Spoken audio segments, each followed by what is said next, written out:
নমস্কার, welcome to my channel হাতের ছোঁয়া। আলু এবং পটল আমি এখানে ডুমো ডুমো করে কেটে রেখেছি। হলুদ গুঁড়ো, গরম মশলার গুঁড়ো, জিরের গুঁড়ো, লঙ্কার গুঁড়ো, লবণ, তেজপাতা, এলাচ, দারচিনি এবং আস্ত জিরে, একটা মাঝারি সাইজের টমেটো এবং 4টে লঙ্কা বাটা, একটা পেঁয়াজ কুচি, চিংড়ি, রসুন বাটা, আদা বাটা এবং কাজু বাদাম বাটা, সামান্য ঘি এবং রান্নার জন্য তেল। প্রথমে আমি কিছুটা তেল গরম করে নিচ্ছি এবং একে একে আমি আলু এবং পটলগুলো ভেজে নেব এবং ভাজবার সময় আমি সামান্য লবণ এবং হলুদ দিয়েছি।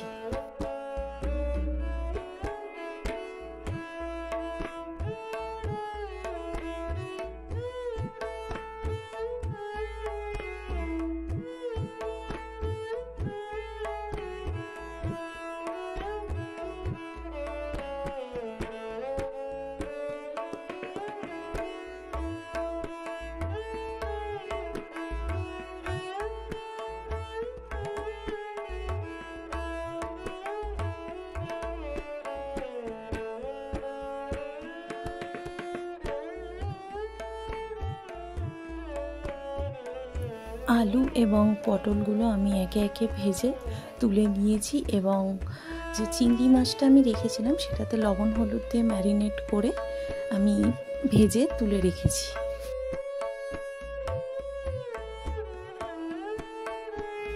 চিংড়ি মাছ ভাজার পর যে সামান্য তেলটি ছিল তার মধ্যে আমি আরেকটু তেল দিয়েছি এবং তেল দেওয়ার পর তাতে কয়েকটা এলাচ থেতো করে নেওয়া, 2টো তেজপাতা, একটা ছোট দারচিনি এবং কিছুটা জিরে আমি সম্বারে দিয়েছি।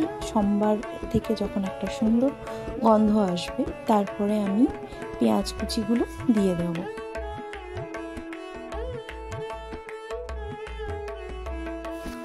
পেঁয়াজটা এখানে সুন্দরভাবে ভাজা হয়ে গেছে। তারপরে আমি রসুন বাটা এবং আদা বাটা দিয়ে একটু ভেজে নেব যাতে আদা রসুনের কাঁচা গন্ধটা চলে যায়।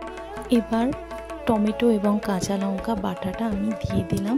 তারপরে আমি যে শুকনো মশলা অর্থাৎ হলুদ গুঁড়ো, জিরের গুঁড়ো এবং সামান্য পরিমাণে লঙ্কার গুঁড়ো আমি এখানে দিয়ে মশলাটা ভালোভাবে কষিয়ে নেব।